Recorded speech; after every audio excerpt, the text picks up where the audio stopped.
Hello and welcome to the My Veteran Experience podcast. My name is Joe Wallace, and the My Veteran Experience podcast is speaking to veterans and military family members and speaking to them about their experiences and how it's had an impact on what they do today. Today, my guest is Matt Brogdon, who I've known for a number of years, and just with full transparency, we're work colleagues. And thank you, Matt, for being with us today. Yeah, Joe, thanks for asking me to talk with you today. This is Great. awesome. Cool. Well, the first thing I'll ask you is, what do you want the audience to know about you? So the first thing is my hair is normally not this long. I keep it pretty short. I'm in the depths of the COVID crisis right now. So it's been about 8 weeks since I've seen a barber. This is not my normal, but that's probably not what you're asking It about. looks awesome, Matt. So Awesome. no, I'm sure nobody's complaining about your hair. I need approval, constant approval on this. Um, so I think probably the biggest thing is that I'm a vet. I'm an Army vet, but that's not all I am. I think the biggest thing that I've dealt with over the years is more about, not just where I've been, but where I want to go. So I'm a, third generation military guy. Both my grandparents were in the Army and the Army Air Corps during World War II. My grandmother was in Waves. Military service runs in our family. My dad was in Vietnam, and I was, initially against anything military related, right? My dad was a career Air Force navigator, and the last thing I wanted to do was go into the military, just based on the fact that I'd moved around a lot in my childhood, and I always felt that, my dad wasn't really in control of what he wanted for his family. Well, I went to high school. I got out of high school. I went to college for a year, and within 6 months, I knew that I was not on the path I needed to be on, that I wanted to be on. So at my dad's request, funny story here, my dad made me a bet when I was in college. He said, "Hey, if I can't pay for 4 years of college for you. You know that. If you apply to the Air Force Academy and get in, I'm sorry, if you apply to the Air Force Academy, I will never bug you about tuition. I'll pay for the next 2 years of school, and then I'll help you whatever you want to do after that to do what you need to, loans or whatever." He goes, "I just need you to apply." Well, my dad was smarter than I was. Of course, our dads usually are. And he knew that I had a fairly good shot of getting in. I got into the Air Force Academy, and, the rest is history. I stayed there. I'm a class of 94 grad. And from there, my military career, and then my career as a veteran took off. But it all started with me kind of coming back to my veteran roots, my military roots, and understanding that that is kind of a legacy in my family, and that's something to be proud of. Well, great. Well, the first thing I'll say is I'm glad you said that I'm a veteran, but that's not all I am. Because I think that sometimes when you speak to veterans, it seems to surround their whole identity. It's like it's all they are, and that's all they talk about. And I know there's a number of individuals that I listen to, and I'll just say, post 9/11 vets who all they can talk about is their deployed time. Like when I was in combat, which is fine. I know that it's an intense environment, and but I'm glad you kind of you said that first off, that it's not all you are, because I'm a veteran as well, as people know that. And I don't think that identifies me as a person completely. It identifies a part of me, and it definitely impacted who I am. But well, cool. So like you, I'm a dependent, grew up with the military, and I was kind of, I don't know, like you say, your dads are smarter. He kind of groomed me to You're go to kind a of a delinquent. You're saying certain you're a path. delinquent. Yeah, I'm a delinquent as well, just like you are. But so you went to the Air Force Academy. Then I know your history, but I don't want to say it for you. But so you went to the Air Force Academy. Then what did you end up doing when you graduated from the Air Force Academy? Yeah, so I was an exchange cadet to West Point my junior year. Honestly, my sophomore year at the academy was pretty tough. Created a lot of those issues. I basically was having a hard time doing everything I needed to do and keeping a good attitude. Let's just put it that way. I did well at school, but some of the other things that the academy requires you to do, more military, some of the areas around the other requirements, I just felt a lot of pressure, and I felt like I wasn't necessarily handling it well. My best friend from high school had gone to West Point, and so I applied for the Academy Exchange, where you spend a semester at West Point. Now, was this pressure on yourself or pressure from others? Yeah, it's just pressure on myself. I tend to, I tend to be, I don't give myself a lot of excuses in terms of performance when it's something I'm good in. And I tend, like a lot of people, when it's not something I'm good in, I tend to wave it off and say, oh, yeah, I was never going to be good at that anyway. But the sophomore year at the academy, and I think this is true of your experience, a lot of other folks, is it's heavily academic. It's a lot of core courses that are not necessarily your favorite courses. For me, I was an English major. That tells you a lot about my intelligence right there. I went to an engineering school to become an English major. Um, but I had a lot of calculus, I had a lot of physics, I had a lot of engineering, and I was not happy about that. And I also was feeling a lot of pressure, at school. When you're a senior, when you're a junior, you have a lot more responsibility as an upperclassman. When you're a sophomore, you just don't have a lot of responsibility, and you're kind of at the bottom of the heap. Yeah, Right? at the Naval Academy, it's the junior year that's the hard year. It's not the sophomore year. The sophomore year's actually looked at as sort of an easier year, but it's our junior year where we take electrical engineering and we're in a little higher thermodynamics course, Yeah. and then you have all the other core. I was a political science major as well at the Naval Academy, so I was on the liberal arts path, so to speak, even though it's an engineering school. But no, I understand it being tough, and I know just the environment period is hard on a young man or woman, and then if you put added pressure on yourself. So you went to West Point for your Yeah. exchange, and then you decided. And then what did that? Yeah, my What did roommate was a that from there? cavalry guy. He's a tank. He wanted to go armor, but he wanted to be a cavalry guy, which is a little bit different mission than normal heavy tanks. And he would talk to me about it. My TAC there, my AOC was also a cav guy, and one of my instructors was a cav guy, and so I sort of got brainwashed, I guess. But I knew I didn't want to be infantry. I'm just going to leave that right there. I didn't want to be infantry. You want to ride And on vehicles. I know. I want to ride to war. That's kind of the way I viewed it. So anyway, I came back and I decided I was going to cross commission and become a tank officer in the Army.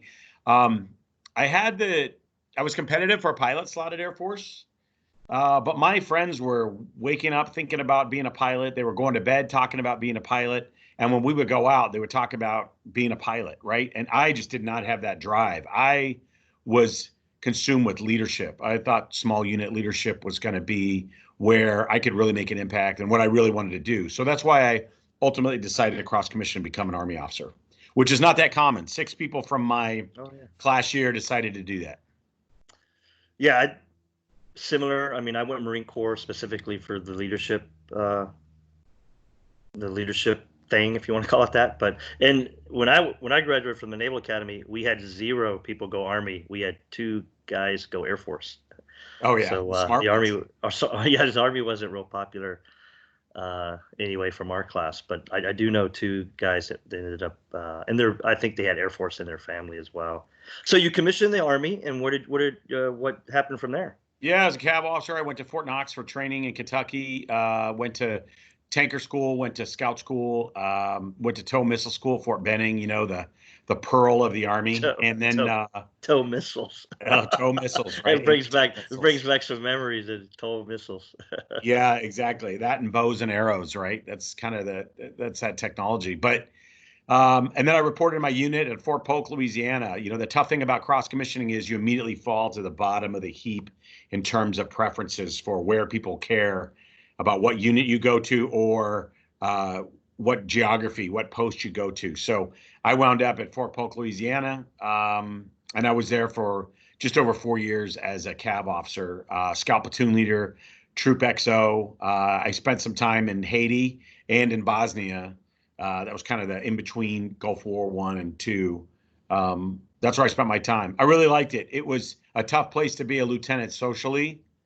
Leesville, Louisiana, for anybody that's been there, there's not a lot of social opportunity there, but it was a great place to be a lieutenant and learn how to lead soldiers. Yeah, so after our generation won the Cold War, you had the opportunity to go to Haiti and Bosnia in the aftermath. So That was Exactly. There's good. nothing else to do. It was nothing else to do except go to Haiti or Bosnia after we took care of the Russians. So, Right, right. uh, but well, good. So Leesville, I've been there, so I sympathize. Did you lose a I, bet or something? Come on. I lost a few bets. I worked for Bradley Morris, so I had to get out there to Yeah. interview some officers who were leaving active service. But no, I've been to Leesville, and yeah, unless you hunt and fish and want to drive a truck with a lift kit, it's probably not the place people put on the top of the list. So you did your, I imagine you did your platoon time, probably XO, and then did you decide to leave the Army? Yeah, I was in, actually, I was in Bosnia. And long story short, my branch officer said, "Hey, we've got two choices for you after this assignment. You can go to Korea." And I said, "So what's my second choice?" And he said, "We also have other openings in Korea." So I was, Or Leesville, Louisiana. right, or you could stay here for even more time. And that on top of the fact that no one was allowed to go back for their uh, career course, the captain's Oh, really? course, Well, what's while we happening were in there? Bosnia. Yeah. Oh God. Okay. While you were Yeah, deployed, we you were couldn't while go our to. unit was there, we weren't allowed any personnel movements out of the unit. God. So I was already a little bit, I was about 8 months behind in terms of my year group. And I just decided, you have that talk from your O5, like your battalion commander or your regimental commander. You have this talk so many times while you're there. He looks at all these young lieutenants and he says, these are the best years in the Army. You are having the most fun you're ever going to have. And the next best job you're going to have is company command. And it's Right. all downhill from there. And I listened to him. I actually listened to him. I was like, I'm really enjoying myself. I love the Army. I love leadership. I'm not Got the happy apogee. because I want to stay in a leadership role, and it was just time for me to go on. I wanted to do other things. So the apogee had hit, and you're ready to move on. Notice I'm sticking that big word there. Yeah, that's a nice word. I think an astronautical It term. is. It's It's the an only thing I remember astronomical. from astro It in is school, an astro. It's there's a which I lunar took in summer school. there's lunar apogee and perigee. That's right. That's right. That's the only thing I remember You're an from. English major, man. You should know these words. I throw it Um, out when I can. yeah. So this podcast, I mean, the reason I wanted to put together this podcast is I wanted to talk to veterans, and as I said in the beginning, is your experience in the military, and now you're a veteran. How did that experience impact kind of what you ended up doing? What did you end up doing when you left active service, and what are you doing today? And how did that military experience have an impact and maybe shape your views on what you wanted to do for a career after you left the service? So go into Yeah, that. yeah. I think that it's funny. I think the Army, the military in general, the Army in particular, pushes you to go, here's who I am in the Army. And so I want to do that when I get out. Right. And so I was a small unit leader. I was part of a much larger organization, and I focused on operational tasks. When I got out, I looked for jobs like that. But what I was drawn to, quite honestly, were sales jobs where I dealt with people. And the Army doesn't teach you that, right? The Army doesn't teach you how to sell. I think it's something you can learn, but there are no salespeople per se that get paid to sell in the Army. So for me, just working with people was great. It's something I got to do every day. I went to work for a company called Bradley Morris. You and I, have spent some time there. We were both inmates there. No, and I say that in the best positive, best At the way. asylum. Exactly. There are a lot of us there. Um, but what I realized is that the skill sets that I thought I was strong in weren't necessarily the ones that I was going to enjoy and excel at when I got out. And it turns out I really enjoyed sales and I really enjoyed recruiting. I was there for 10 years as a third party recruiter. I was I did sales for a while, and then I did some management for them as well on the West Coast. And all of that kind of complemented my skill set. But if you had asked me the day I got out of the Army, if I thought I was a good salesperson, I would have said, absolutely not. Keep sales away from there. That's a bad word for me. It turns out my, you know, my willingness and really my ability to work with people has been kind of the defining thing for my career. Yeah. So So yeah, the first. I mean, I remember the first interview I had. It was with a recruiter, a guy that ran his own little agency, and he told me I mentioned sales, and he told me outright that he couldn't see me doing sales, and I kind of walked away like, wow, I'm sort of deflated a bit. But so talk about the transition. Was it difficult? What was did you have a lot of opportunities? What was that outlook when you first transitioned? So I got out in '99. The economy was doing well. There were a lot of good opportunities. I think we were on the tail end of what I would call the '80s and '90s push for veteran hiring. Most vets were finding jobs on their own, or they were finding it through specialized recruiting agencies. I used a recruiting agency, a couple of them, to find an opportunity. I wanted to live out west, Colorado, California. That's where I wanted to be. What was funny, though, is when I started interviewing with companies through some of these recruiting firms, I realized I really liked the vets I saw at those firms. I really liked working with them. They were outgoing, they were smart, they were good with people, they were fun. But I also liked the small company feel, and I liked the opportunity to make good money if you worked hard, right? So that commission sales environment. If you ask me now, there's no way I could do it. But at the time, man, I loved it. I Yeah. really loved it. And I know you can identify with this, but Dude, I it was was a there in the fun start. time. I was there in the startup phase of Bradley Morse. Nobody was making money. Right, right. We were waiting for those checks to clear to actually build something. So Yeah. starting there, I remember waiting a year for my first check that I was not even. same here. I waited a year to break the draw and start making money, and it was those were lean. We're in startup, so it was fairly lean. But Yeah, yeah, I get it. I slept on my future brother-in-law's couch for a few months. I slept on a coworker's floor for a few months. Yeah, All told, probably almost a year before I was making money and I got my own place. yeah. I took every reserve duty I could do during Oh that yeah, I time, bet. which helped out a little bit. I was but good. So you transitioned into Bradley Morris. You did that, well, 10 years. Talk a little bit about that experience, just more in, what does Bradley Morris do for those that aren't familiar and kind of, I mean, a lot of people might be, but what's that agency environment like? How do they do their work?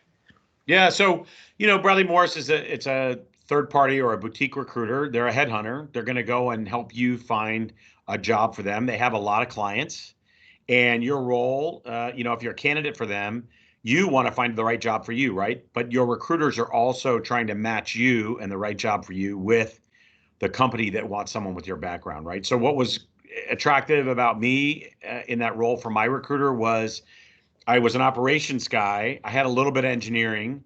I could understand a lot of STEM and engineering type stuff. I had a maintenance background from the Army, but I could also talk to people and I could brief people, and I did decently well in interviews. So I think for me that experience is very positive. I had a number of roles that were open for me. I think for working there, um, I love the environment. At the time, it was all about what can you do, what can you prove, how hard can you work, and will you be compensated for that work? One of the big reasons I left the Army was, I was the same as every other lieutenant in my unit, according to how much I got paid and the jobs I had, the opportunities I had.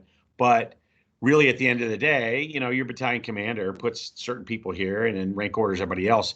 I didn't want to be stuck in my civilian career, just moving along at the same rate as everyone else. And so this small company, this recruiting firm really offered me a lot. I think the commission environment's good. I think that those recruiting companies serve a great need. They help meet candidates in need from the military. They put them together. I was exposed to some opportunities I never would have seen otherwise, and some great employers as well.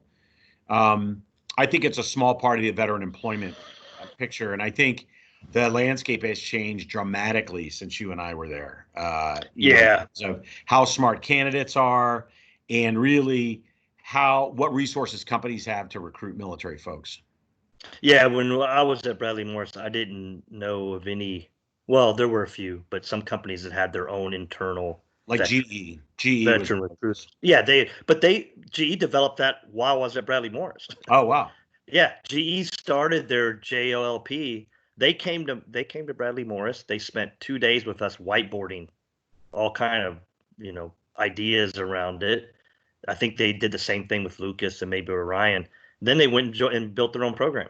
Yeah, the whole JOLP was built during the time when I was at Bradley Morris. Nice. And they came to us, and like I said, we had these whiteboarding sessions with them, ideating about how to build a program, and then they went and built the junior officer leadership program after that. So I remember when all that happened, and it's been extremely successful. So, but yeah, Besides that, there were GE started that, but maybe a couple other companies maybe had people who were dedicated to veteran hiring. Right. It was usually someone in diversity or somebody who did it part-time, or it wasn't their full focus. So great. You did 10 years at Bradley Morris. You ended up moving on, and what happened then? Yeah, so the crash came in 2009. Bradley Morris closed their San Diego office. Before I move on from that, it was kind of like, a small company with a lot of great individual performers who have a lot of control over their individual work and output. I will say it's one of the most enjoyable places I've ever worked. It was like the Wild West some days. You could really determine how you were going to do after you got started. In some ways, it was good because I learned where my strengths were, because when you're working for yourself, if you don't make it happen, no one's going to. So you've got to really buckle down and go, okay, I need to do this better, and I really need to rely on this the most. So, the other thing I close out about Bradley Morris, it was a great opportunity. And it really gave me a lot of tools. At the same time, the recession came in 2009. They closed the office, and that was it. 1 week I was a regional manager, and the next week I was unemployed. And that was a tough transition. That's also another transition. We should call this podcast a series of transitions. But I worked on my own for a while. Probably the worst thing that can happen to you as a consultant.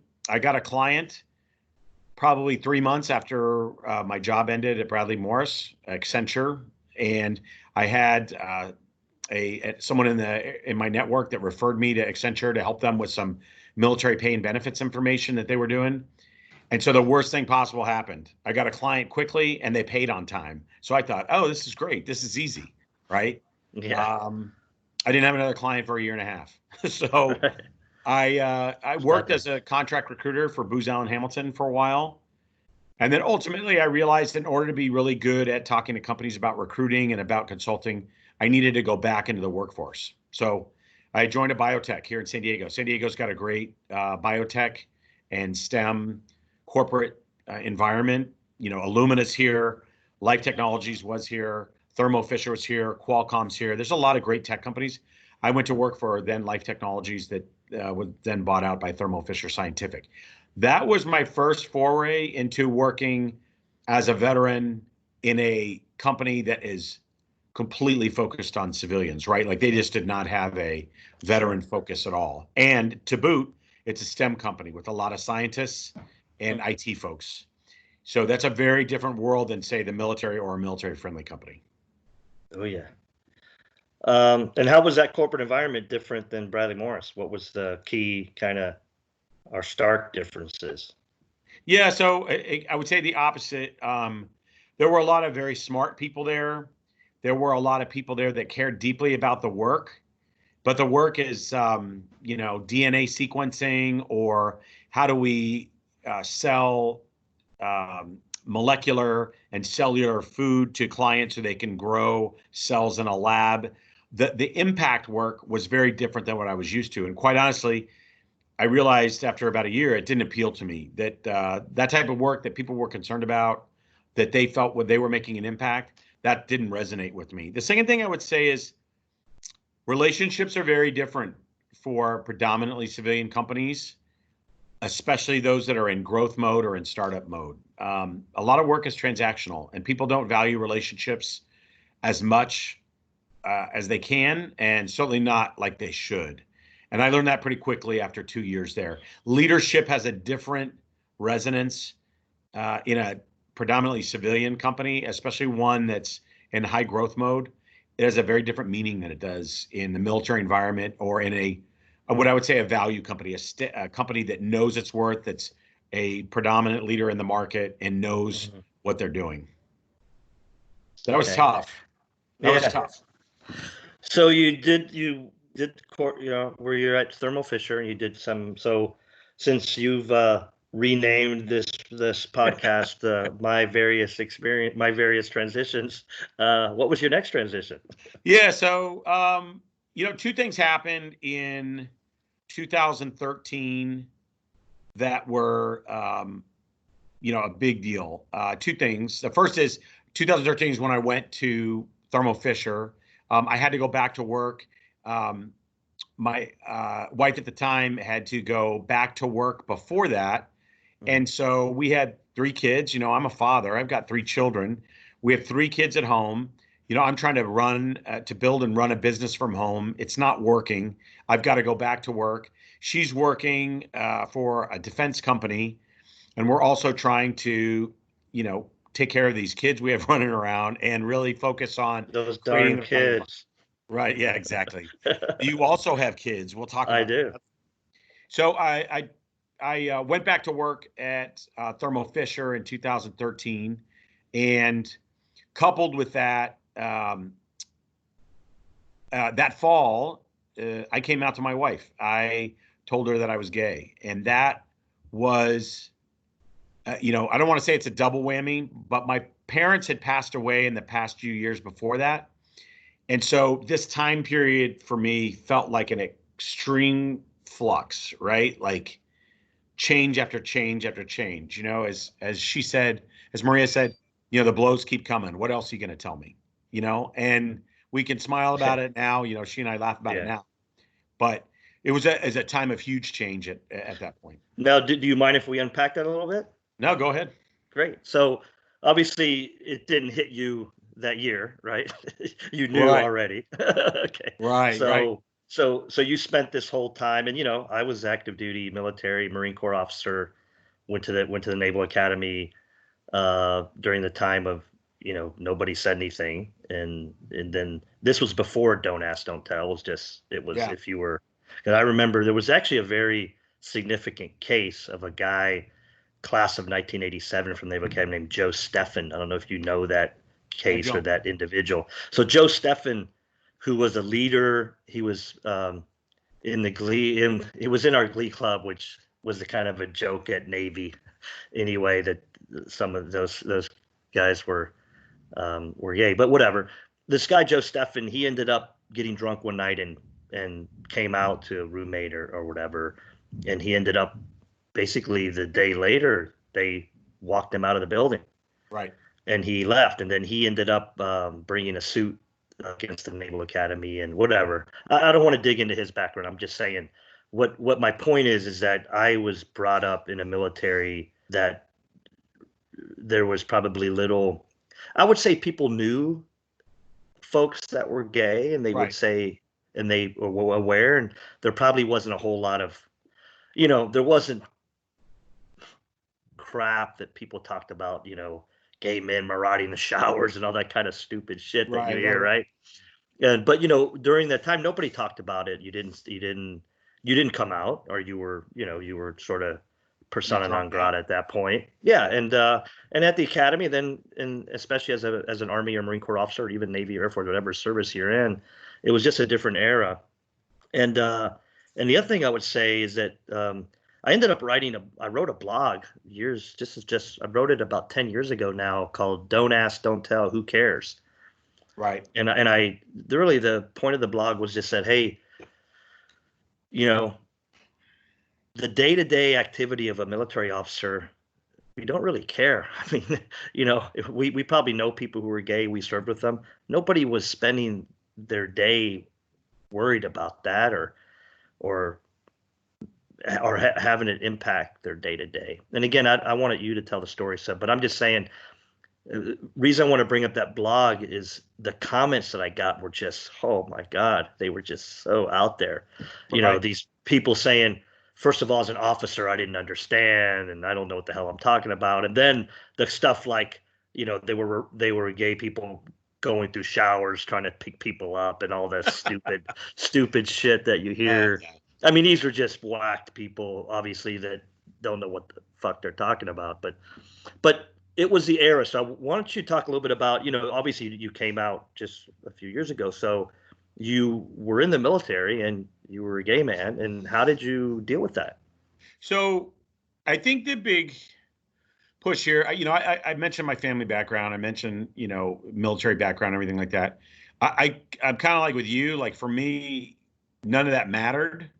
And I dated women when I was in the military. I guess I'd say that from a lifestyle perspective, I was straight and that I wanted to have a family. The woman I married is one of my best friends now. She's my best friend at the time. We're still very close. We still raise our kids together. Um, it's it, that's what I wanted. I wanted to be a husband and a father. And I know it may sound like it doesn't make sense.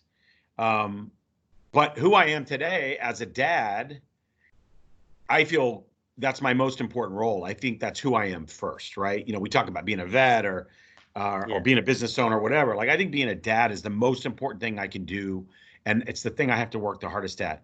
So from a lifestyle perspective, I was straight. I dated a little bit here and there. I was, I wanted to meet the right person. I guess that's the way to say it. Someone that would be like, oh, they set me on fire. And I think it was a matter of kind of admitting it to myself later after I was out of the service that this thing wasn't going to go away, that I was going to be who I was going to be. And that's that. Whether I was a dad, I was married to a woman or whatever, that it was going to be, ultimately I had to be myself. Right. I think what's interesting is I was in an all male unit in the Army, the Cav at that time, just like the infantry and the armor Mhm. as a whole. They're all male units. I don't think we ever sat around and talked about who's gay and who's not. I think what there were people slamming people for doing stuff they felt was Yeah. unmasculine, I right? mean, And I people was right made there gay in that. jokes. Dude, Yeah, I I mean, was people right there made in there, gay right? jokes. Yeah, yeah. I told the best gay jokes out there, right? Like because it was important to me that I was I wasn't funny, that good. right? Yeah, exactly. But you know, you're right. I don't think anybody was really concerned about it. Where Yeah. I find that the issue got to be a big deal was when Don't Ask, Don't Tell was going to be rescinded. And a lot of folks that were in the civilian community had comments about what was going to happen in the military. Not people that Right. were in the military and all that. I remember all that talk about SEALs and Rangers. It was going to disrupt their unit cohesion and all that stuff. I have never, ever, ever heard of any unit at all. And I mean, Oh, now anyone's impacted. I mean, to me, because they don't first of care all, either. how many? Yeah, they They don't don't. care And either. to honestly, when you really look at the numbers, I mean, how many gay men, first of all, are gonna come in the military as a choice? Just people make those choice. I mean, there's a small percentage of people, period, that make the choice to go in the military. And of the Right. gay community, there's probably even a smaller percentage of people who decide to enlist or be commissioned in the military. So, yeah, and like I said, I wrote this when I wrote this blog. It was about nobody cared. I mean, it wasn't a. It was more of a political discussion. It was something Right. that generals and admirals had to discuss at some point because a politician decided to make it part of their platform or something. It was Right. politics. It was politics being put onto the military, and the military having to make some statement about it. Yeah, the And military it's makes it work because they have to, right? Like yeah, they don't have a choice. And I think that's what a lot of people forget. And of course, this generation, one thing that's really heartening in this generation, and I talk to, young service members who are gay. Sometimes they connect with me. Sometimes I find out after they get out that they're gay or whatever. The important thing is that it's not even something that really registers for them, and they're certainly not it's not something they're afraid of people finding out when they're yeah, in. yeah. And that's honestly, that's really refreshing, and it's great for people, I think, with our generation to see, especially someone who's been through what I've been through, that it doesn't even register, right? So Sure. in that sense, we've all done the right thing. Yeah, so what was the reaction? So first of all, so there was a reaction. So talk about that. And then secondly, did it is that what you expected? Yeah, so it's just funny. You're the first person I've talked to about this in a public venue. So I thought about this when I we appreciate that. initially set up the call. Um, for the longest time, you have to admit things to yourself. I had to admit to myself I was gay. And then I had to tell the person who was most important to me in the world that not only who I was, but also that it was going to irrevocably change our relationship. And those are, it's huge, two huge steps right there, right? It takes so much time to get to both of those steps. And we waited some time before we told our kids. I wanted my kids to feel as if it were, um, everything was okay. I wanted them to feel safe. I wanted my wife and I to work through a lot of the issues that we needed to in terms of our relationship. And I wanted to make sure my kids didn't feel they had to hide anything, that I was being open with them because I Yeah. wanted to teach them a lesson. They should live their lives Yeah. as themselves, That right? had to have been, I mean, I would say it had to have been really tough with the conversation with your children. Well, Yeah. I'm sure it was tough with your wife, but it's Yeah, probably no, just as, no, it was tough. And, one thing I will always owe her is that we told them together. She was like, I want to be a part of this because this is our journey. It's not just your journey. And having her there to support me was a big deal. And the kids were a little bit like, I'm not sure. And then, of course, they want to know what the immediate living arrangements were going to be, right? They want to see how it affected them, which we I'm mitigated that. moving in There's with no problem. dad. And then it's funny because we time it.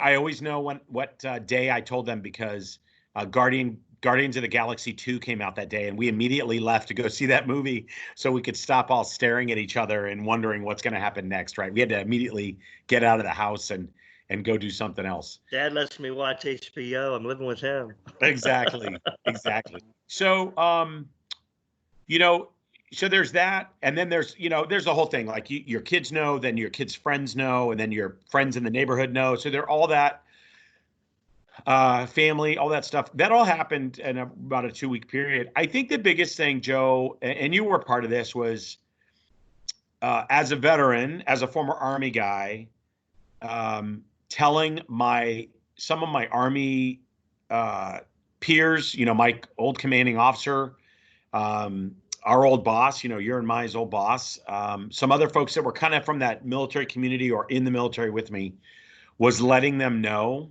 and telling them what was going on. But the bigger picture around that, especially the conversation you and I had about this, was more about, can I still be who I want to be as a veteran? And by that, I mean, I work in veterans programs at Microsoft. I work on my own. I want to support every veteran I can. I've always been in and around vets. For some reason, I felt that they would view me differently being a gay man. And I think we talk about a series of transitions, right? I think I was the person holding myself back, right? Like, I don't think it was anybody else that was saying, what? Yeah. You need to go back in the closet. I think it was me saying, are you ready for this? Are you sure how they're going to handle it? When really it was all about how I was going to handle it. So that was a huge transition for me to be public about it in the professional sense, right? Yeah, And I'm sure you remember that conversation. yeah, and I hope I haven't treated you any different than I have. I think it's given me something to give you shit about, but other than that, I think I treat you the same as I've always treated you. But I would say, but you talk a little bit about your, talking to your former Army and commanders, and you have a class at the academy. I mean, I know from my class, I graduated in 1986 from the Naval Academy. There's about eight or nine um, folks that have come out as gay, male and female, Right. probably 10, something like that. One of them, in fact, ended up being the first gay wedding at the Naval Academy Chapel. Oh, It wow. was big news. I remember that they published, it was an article or whatever. But yeah, and I think you, when you share that with somebody and they're different with you, or they don't want to be with you longer, I think it reveals more about them than it does about you. Sure.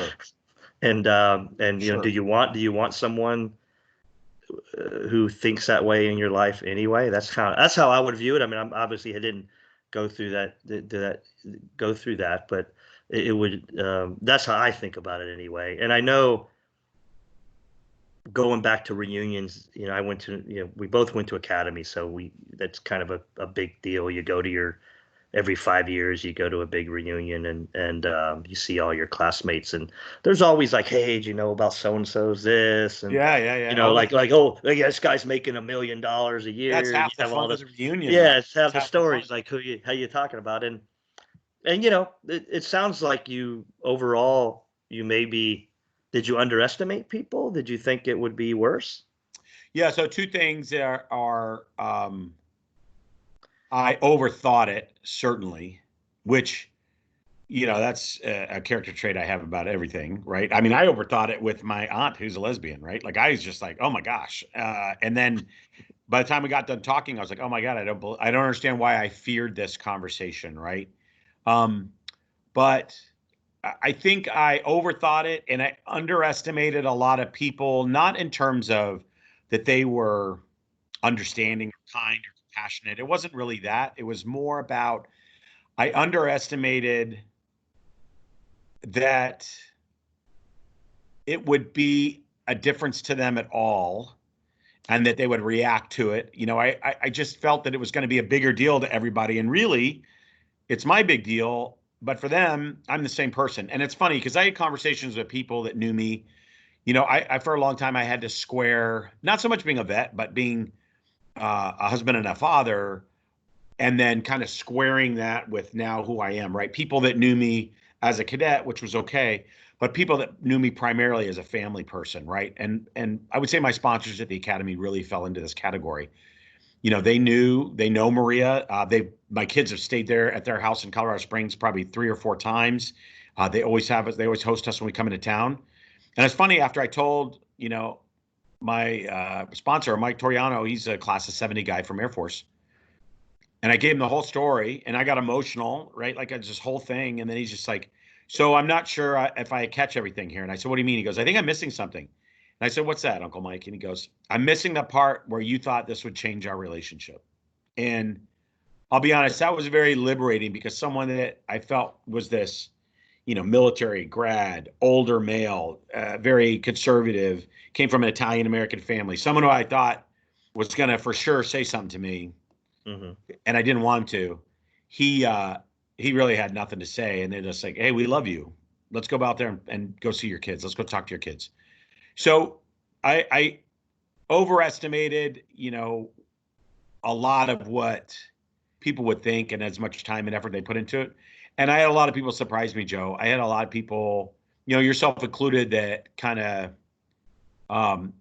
the way they handled it also made a big impression on me, right? Like congratulating people, hey, I'm glad you've kind of come to that decision, and congratulations on knowing that and this and that and this and that, but also understanding and interested in the story behind it and supporting me through that.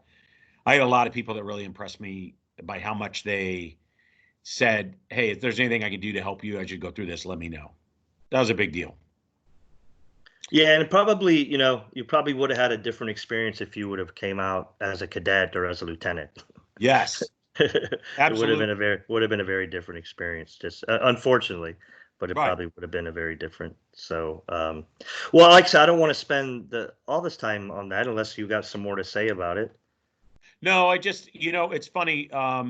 Being a vet's fairly important to me. So I want to support all vets that happen. And I have a soft spot for LGBTQ vets because not all of them kind of come out into that supportive environment. Not all of them are, Yeah, 40 something year old white guy with a professional job and a degree, and they have a loving family that supports them through this whole thing. yeah, So I don't want to compare my experience to anybody else's, but there are a lot of people that kind of go through this, and whether their family and friends support them is a very individual yeah. thing. And I try to And help I, them with that. yeah, and I remember I ended up listening on a panel with you at Student Veterans of America LGBTQ panel, and I think you hit on it earlier that I think a lot of people overthink it. They kind of overthink what's the reaction going to be, and maybe I don't know if dramatize is the right word, but they put all this pressure on themselves and the situation that, well, when I do come out, it's just gonna, the cards will all fall and my life will be ended and all this kind of stuff. And I think people are much more open-minded, and it's not anything that they go to bed worrying about. I mean, I don't think the people go to bed worrying about, hey, how many gay people came out today, or Right. the gays are out protesting or whatever. I don't really think people uh, go home at night and that's even in the top 10 of what they're thinking about. No, it's not. But there are a lot of places culturally in America where it's still a big deal, especially like in African American communities Oh uh, yeah, that's for and sure. poor communities I for mean, sure. California with that proposition they had, I mean, it was defeated by the African American community is what really, remember the Yeah. proposition? Yeah, that No, was Colorado had a proposition yeah. too. And so I Well, think, anyway, I think that right. I have been singular. A lot of people have had a good experience. I had a great experience in terms of the support that I got. And it's something I try to look out for as I continue to do more work in this area. Great. Veterans or not. Cool. And like I said, so let's move quickly. So just for everyone's, for full transparency, Matt and I work together. We're on the military affairs team at Microsoft, and our the focus of our work is engagement, which is basically relationships. And Matt and I both having a recruiting background, we do a lot of maybe some of our additional work is involved in recruiting and coaching people and transition and going to events and things like that. So just to put that up front. So Matt, talk a little bit about what you do today at Microsoft, and then uh, after you talk about what you do, speak to what advice you want to give to veterans as they transition. What should they be thinking about? What should they be doing? And then we'll wrap it up at that point. Okay. So I'm an engagement manager for the Western United States for the military affairs team at Microsoft. What does that mean? That means I help set up our MSSA classrooms, our technical classrooms that are kind of like I don't want to say a boot camp, but it's definitely a skilling program that we do through the military. And I support 6 classrooms in the Western United States. I make sure that our base partners, in Hawaii, Colorado, Texas, California, have everything they need for this program to be successful. I work with our educational partners, our schools, to do the same thing. And then I kind of provide a communications link between the engagement team and the operations team on the military affairs core team to make sure that we're crossing all our T's and dotting all our I's. Bottom So line is, well, no, sorry, so bottom line is, just quickly, the shameless plug. It's the Microsoft Software and Systems Academy, and the website's military.microsoft.com. I Go like ahead. that. I barely noticed that you inserted that there. That's nice. Barely. So, what we want to make sure is that every student has the opportunity and the experience that we say they will have to provide an entry point into the IT industry for both transitioning service members as well as veterans who are interested in going into tech. I want to make sure that we bring everything we can from all of our partners, including Microsoft, to make sure that this program is successful. And we've done great work. The reason, Joe, I know you won't say this, but I will. I spent almost a year talking to you and Sean Kelly about this program. And the reason I wanted to come to Microsoft was because of the impact I knew this would have and how it was unique among any program I had ever heard of. Hey, we're going to train you before we even hire you. And the whole reason for this program is to get vets into the tech industry who otherwise couldn't get in there. At the time, this is back in 2013, 2014, nobody was doing that. And you all had thought of it before that. But I plotted and interviewed for and talked to you guys for months before I got here. And the program has lived up to every standard I have. And that's not a plug for Microsoft. I'm not saying that just because you're on the phone or You on didn't come to the line. you didn't come to Microsoft because of me? Oh, no. No, I'm just kidding. It was Beth Jarvis. So it was Beth. But, the program has really exceeded all my expectations and has been a really positive force for good in the veteran community. That's the best way I could put it. Great. So give like 2 or 3 tips for a transition service member. What should they be thinking? Yeah. So number one, as much as you can, know what you want and create the situation for yourself where you have time and the resources to go do that, right? If you want to go to school, then don't create a short fuse situation where you can't afford to go to school, right? You get your GI Bill, line up the resources you need, know where you want to go. If you want to go to work, give yourself enough time to research what industry you want to be in, what company, and what location. If moving back home to your family or your spouse's family is the most important thing, then give yourself enough time and resources to make that happen as best as it can. I see a lot of vets who, when they're transitioning, find themselves in situations where they run out of time and they shortchange themselves. They go into jobs, companies, industries, or other family situations that could have been avoided if they had planned better. So that's the first thing I would say. Give yourself more time than you think and do your planning. The second is network from day one, right? And we say that all the time, but you've got to have a group of people you rely on to navigate transition successfully. And those are people that have gone before you already. Even if they're not your closest friends, maintain your communications. They could be your old commanding officer. They could be someone in the unit that left 6 months after you got there, but you happen to have, you went out with some friends with him or her one night and you got some good information. They became friends. Stay in touch with those people. The people that are going ahead of you, the people that are already out there in the civilian world, grow your network and cultivate it. Make sure you're staying in touch with those people. Let them know you're transitioning. Let them know what you're interested in. Lastly, research all the opportunities that are out there. We've talked on this about recruiting companies that can help place you into corporate America. We've talked about career skills programs that can help train you for opportunities in corporate America.